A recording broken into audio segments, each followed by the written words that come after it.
बिहार में घोटालों की बारात सज रही है। ऐसा लग रहा है कि चारा घोटाला, अलकतरा घोटाला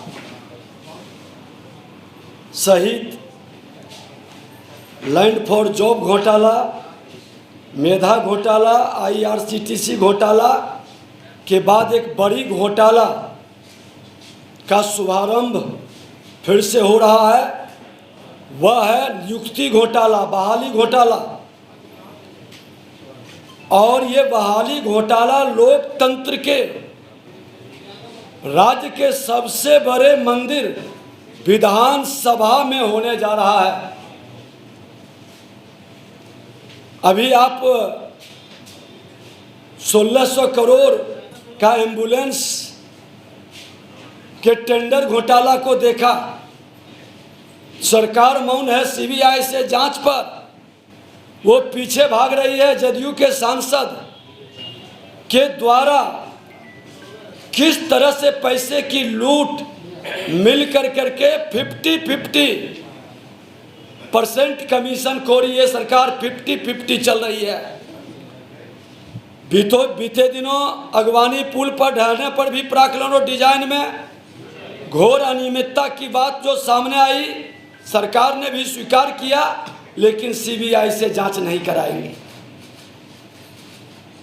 आज ताजा मामला बिहार विधानसभा में सुरक्षा प्रहरी की बहाली से जुड़ा है। जो बातें जानकारी में आ रही है कि इसमें भ्रष्टाचार का नीतीश मॉडल सामने आ रहा है, जहां टेंडर निविदा प्राप्त करने वाली एजेंसी ही टेंडर निविदा की शर्तों को तैयार कर रहा है। इस विषय को लेकर हमने 23 जून को बिहार विधानसभा अध्यक्ष को भी एक पत्र लिखकर बहाली से जुड़ी जानकारी मांगी है, ताकि सच का पता चल सके। बिहार विधानसभा पटना के विज्ञापन संख्या NIT नंबर 14/22 के माध्यम से सुरक्षा प्रहरी की निविदा प्रकाशित हुई है। और ऐसी सूचना मिली है कि निविदा की शर्तें चयनित एजेंसी ने बनाई है। विधानसभा सचिवालय द्वारा एजेंसी का चयन भी मनमाने और भेदभावपूर्ण रूप से किया गया है। एजेंसी को कार्य आवंटन के पश्चात निविदा शर्तों में सुधार किया गया, जो कि ऐसा नियम नहीं है, ऐसा कहीं नहीं होता है। जैसे विज्ञापन में जितना सुरक्षा राशि एजेंसी से जमा करानी थी, उसे अंतिम चयन के बाद बदलकर कम कर दिया गया। सुनने में तो आया है कि 72 लाख रुपया जमा करना था, उसको बदलकर 12 लाख कर दिया। आपने प्रारंभ में 72 लाख इसलिए रखा था कि और लोग नहीं आ सके, लोगों को रोकने के लिए, पारदर्शिता छुपाने के लिए, और बाद में आपने 12 लाख कर दिया। लोग बता रहे हैं ऐसा अधिकार किसने दिया है आपको, ताकि जो ये NIT की शर्तें बनाया वो उसमें अपना उतना स्पेस और जगह रखा, उसी को मिले और वही अपने हिसाब से बहाली घोटाला का खेल खेल सके। इस चयनित एजेंसी को कार्य प्रारंभ से समाप्ति तक अलग अलग कार्यों के लिए अलग समय पर भुगतान के प्रावधान की शर्तों को भी बदल दिया गया, पहले जो निकला था, और पूरी प्रक्रिया बदलकर एक मुश्त भुगतान करने का प्रावधान बना दिया गया। ये लगता है कि अब जंगल राज नहीं, गुंडा राज का हिसाब चल रहा है। नियमों की अवहेलना कर ऐसी अनियमितता पूरे भ्रष्टाचार की ओर इशारा कर रहा है। और जो सूचना मिली है कि चयन के लिए जो समिति गठित हुई है वह भी नियमानुकूल नहीं है। एक व्यक्ति को भी उस समिति में रखा गया है, वह व्यक्ति जिनका आचरण पूर्व में भी संदेहास्पद रहा है। इनमें से कईयों के भाई भतीजे रिश्तेदार पूर्व से ही पक्षपातपूर्ण तरीके से नियुक्ति होकर कार्य कर रहे हैं। पूर्व के विधानसभा में भी जो नियुक्ति हुई थी,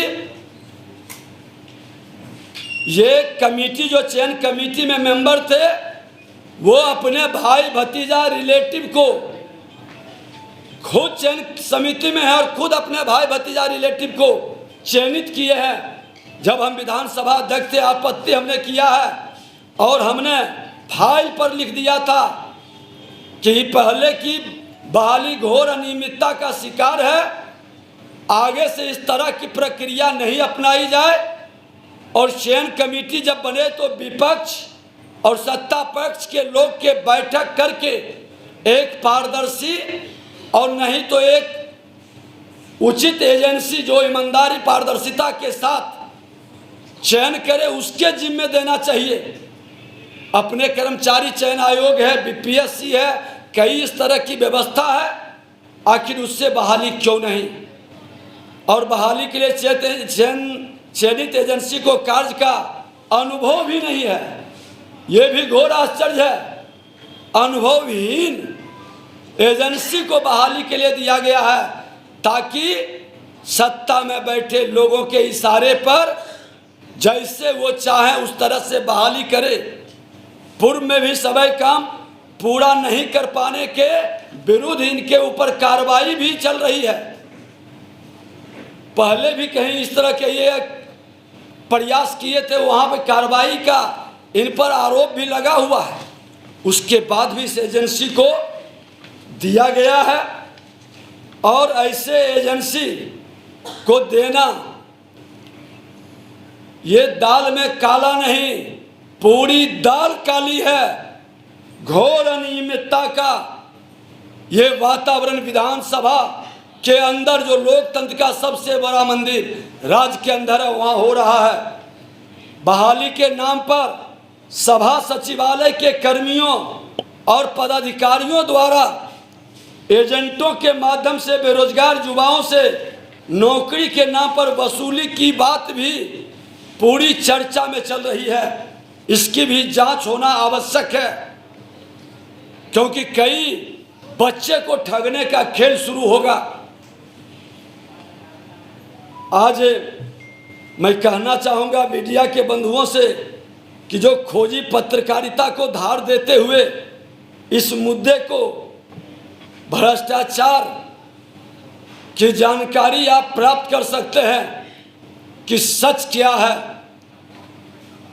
और जिन खोजा तिन पाइयाँ गहरे पानी पैठ, मैं उनको जरूर सम्मानित करूंगा। आपको मिल जाएंगे जिन लोगों से पैसे ठगे जा रहे हैं विधानसभा के अंदर।